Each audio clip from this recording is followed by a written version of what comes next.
Շնորհակալություն ազգային ժողովի մեծարգո փոխոսնակ, հարգելի գործընկերներ, քննարկում ենք ընդդիմության առաջադրած թեկնածուի ընտրության հարցը եւ մի քանի հետաքրքիր բան կա, որ առանձնացրել եմ այս օրերի երեկվա ու այսօրվա թեմաներից, որոնց ուզում եմ անդրադառնալ, ինձ հետաքրքիր է թվացել։ Պարոն Վարդևանյան,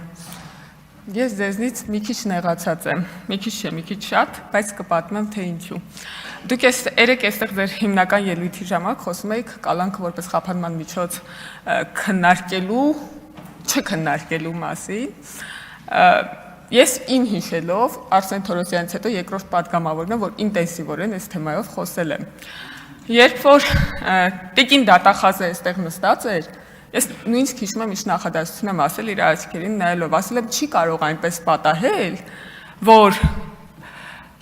բանտերում ավելի շատ անմեղության կանխավարկածով պաշտպանված մարդիկ լինեն, քան մեղադրական դատավճիռ ունեցող մարդիկ։ Ես սա ասել եմ Տիկին Դատախազի, հետո կարձականքեք, հիմա ոնց որ վերջում եզրափակիչ ելույթ ունեք, աչքերի մեջ նայելով այն ժամանակ, երբ որ դուք քաղաքական անհաջող փորձից հետո դեպրեսիայի մեջ մանդատը դրել գնացել եք, ձեր մնացած գործընկերներն էլ բոյկոտում էին, դրա արդյունքը եղել է, որ հաջորդ տարի Դատախազը եկել է, ասել է, ես ունեմ լավ նորություն, բացառիկ դեպք է տեղի ունեցել։ Մեր դատավճռով պատիժը կրողները ավելի շատ են, քան կալանք կրողները։ Ես ուզում եմ ասեմ, որ մենք այդ հարցը ինտենսիվորեն բարձրացրել ենք եւ շատ լավ կլիներ, որ դուք այստեղ լինեիք, դուք բարձրացնեիք, բայց մենք ենք, ես կուզեի դուք այդ մեղադրանքը հնչեցնեիք, ես պաշտպանվեի, բայց որ մարդ չկար, մենք էինք ստիպված այդ հարցը բարձրացնում։ Արտաքին հետախուզության զեկույցին հղում տալով չեմ հիշում, որ գործընկերը ասում էր, որ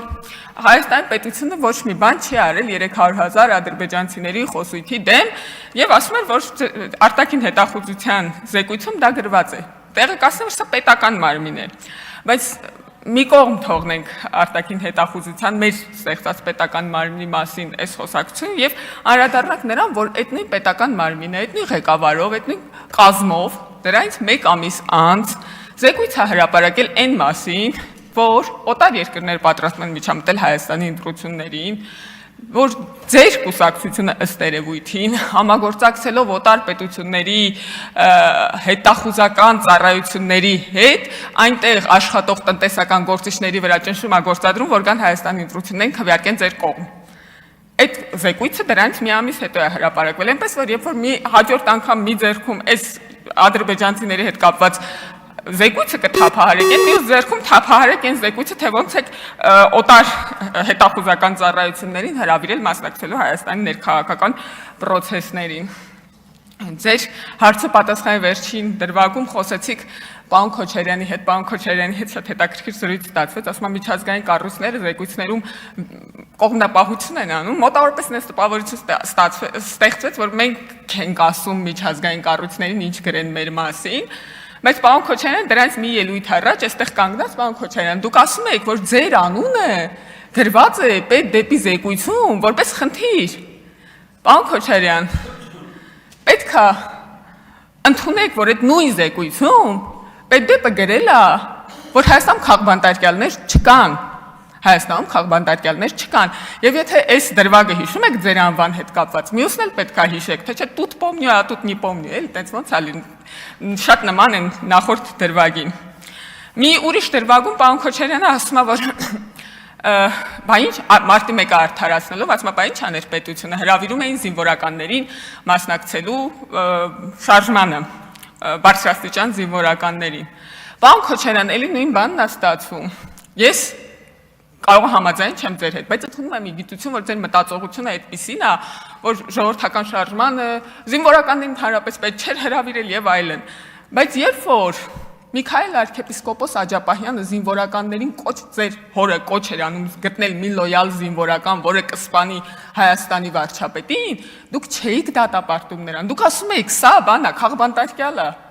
Եթե էլի тут помню, а тут не помню, եկեք բան անենք, էլի նույն տրամաբանության շարունակականության մեջ լինենք։ Եվ ամենակարևոր բանը, որից խոսելու համար իրականում ուզում եմ, այս ելույթի համար գրանցվել եմ, ամենահրատապ բանը, ինձ Ինձ շատ հետաքրքիր էր այն խոսակցությունը, որ տեղի ունեցավ Տիկին Վարդանյան ձեր եւ պարոն Ռուբինյանի միջև եւ շատ հետաքրքիր է, որ հետո պարոն Սաղաթելյանը շարունակեց այդ խոսակցությունը, որտեղ իմ տպավորությունները հաստատվեց։ Տիկին Վարդանյանը այստեղ ինչ է հարցում։ Հարցում է, որ երկրներն են Հայաստանի համար սպառնալիք։ Պարոն Ռուբինյանը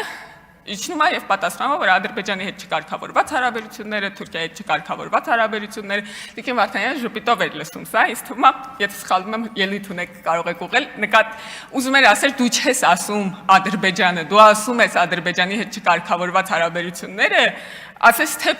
պարոն Ռուբինյանը ուրիշ բան է մտածում, բայց ուրիշ բան է ասում։ Բայց խնդիրը որն է, ինձ թվում է, ինչպես պարոն Եղոյանն է սիրում ասել, հասել ենք հարցի սրտին։ Խնդիրը որն է, որ մենք իսկապես չենք կարծում, որ Ադրբեջանը եւ Թուրքիան կամ Ռուսաստանը, ինչպես դուք եք հարցնում տեղից, ինքնին կարող են սպառնալիք լինել։ Ձեր մտածողության մեջ այդ սպառնալիքը էութենական է։ Դուք կարծում եք, որ Ադրբեջանը պետք է սպառնալիք լինի։ Հետևաբար դրա լուծումը այն է, որ Ադրբեջանը չլինի։ Մենք մտածում ենք, որ Ադրբեջանի հետ հարաբերությունների այսօրվա վիճակը կարող է սպառնալիք լինել եւ դա հնարավոր է փոխել։ Եվ դրա համար եք դուք հարցնում, իսկ Ռուսաստանը, որովհետև դուք ուզում եք, որ դրա արձագանքը լինի իհարկե Ռուսաստանի հետ հարաբերությունների որոշ դրվագներ, մեզ համար սպառնալիք են, ժողովուրդ ջան, նայեք, թե ոնց ինքը բենզինի հետ ինչ բենզին շուկայում ինչ կատարվեց, եթե մենք ունենայինք այն կախվածությունը ինչ որ տարիներ առաջ, մենք այսօր չէինք կարողանալու, ես մեր հարաբերությունների դինամիկայի մասին չեմ ասում, մեզնից անկախ գործոնների մասին եմ ասում, մենք այսօր չէինք կարողանալու պահել մեր շուկան եւ լինում է այդպես է լինում, որ նաեւ ինչ որ այդ կախվածությունը, եթե Ուրուգվայից կախված լինեին կամ Ճապոնիայից, հա այդ կախվածություն կարող էր ինչ որ դրվագում սպառնալիք առաջացնել, մեզնից անկախ գործոնների պատճառով, ոչ միայն մեզնից կախված։ Հիմա իրական չգիտեմ, մեր ապրանքները որ հասնեն սահմանին, լինելու է վառելիք, որ դրանք ցրեն շուկաներով, եթե նույնիսկ բացվի։ Հարցը այն չէ, որ մենք լարում կամ սրում ենք հարաբերությունները, հարցը այն է, որ այդքան մեծ կախվածությունը ինքնին խնդիր է եւ պետք է լուծել։ Այդ է մեր ասածը դիվերսիֆիկացիայի քաղաքականության մեջ։ Եվ վերջում պարոն Վարդանյան, ես չէի ենթադրում, որ ինձ ժամանակ կմնա նաև այս հարցին անդրադառնալ, բայց Տիկին Հակոբյան դրան մի փոքր անդրադարձավ։ Ճիշտն ասած, ես ձեր մի նախադասությունից ցնցվել եմ, վեր եմ թռել տեղից, երբ որ լսել եմ։ Երբ որ դուք ասեցիք, ով է ավելի շատ տվել Ղարաբաղին, քան Սամվել Կարապետյանը։ Ես իսկապես կարող է դուք այդ պահին վատ եք ձևակերպել, բայց ես իսկապես հույս ունեմ, որ այն մարդիկ, ովքեր իրենց ընտանիքների անդամներին են տվել, իրանց արյունն են տվել, իրենց ձեռքերն ու ոտքերն են տվել, տեղից մի ընդհատեք, հարգելի գործընկերներ, ելույթով կպատասխանեք։ Պարոն Վարդանյան, դա օքեյ, ելույթով կպատասխանեք, էլի, եթե տեղը չի լսվում, ձեր ասածը չի լսվում, իմ ասածն է լսվում եթերում ինչպես գիտեք, եւ ճիշտն ասած, այդ զգայունությունը չունենալը, տենց արտաբերելը, ես չգիտեմ, ձեր միջավայրում կան այդ մարդիկ, չկան այդ մարդիկ, ովքեր իսկապես իրենց կյանքն են տվել, այդ խնդրի կարգավորման համար, բայց ես ուզում եմ, որ մենք լրիվ տարբեր սոցիալական խմբերից ենք, կներեք էլի, որ սենց եմ ասում, որովհետև մենք փող չունենք, իմ ընտանիքը փող չունի, որ տար Ղարաբաղին, իսկապես իմ աշխատավարձով է ապրում իմ ընտանիքը, բայց իմ հայրը ակնհայտորեն ոչ երիտասարդ տարիքի, որտեղ իմ հայրն է։ Իմ հայրը կամավորագրվել գնացել եւ մինչեւ վերջին րոպեն եղել է պատերազմի դաշտում։ Իմ եղբայրը 44 օր կռվել է պատերազմի դաշտում։ Ես ուղղակի չեմ ուզում պատկերացնել այն մարդկանց վիրավորանքը, որոնց ընտանիքի անդամները չեն վերադարձել, որտեղ ճիշտ է ծանր ապրումներով, ճիշտ է դժվարությամբ, բայց իմը վերադարձել են։ Այդ ապրումները պետք է ունեցած լինել, որ այդ զգայունությունը ունենալ մարդկանց հանդեպ հասկանում եք։ Ես հորս հետ 10 օր շարունակ կապ չեմ ունեցել, ես հորս ոչ թե հիվանդանոցներում, ես դիահերձարաններում եմ փնտրել։ Դուք ուզում եք ասեք, որ այդ տուրբոգեներատորը ավելի կարևոր է։ Ես համաձայն չեմ ձեզ հետ։ Ես համաձայն չեմ, որ փողով պետք է չափել, թե ով ինչ է տվել Ղարաբաղին։ Դուք դա ասում եք, որտեղ դուք այդ փորձառություն չեք ունեցել։ Եվ ես հույս ունեմ, որ դուք դա նկատի չեք ունեցել։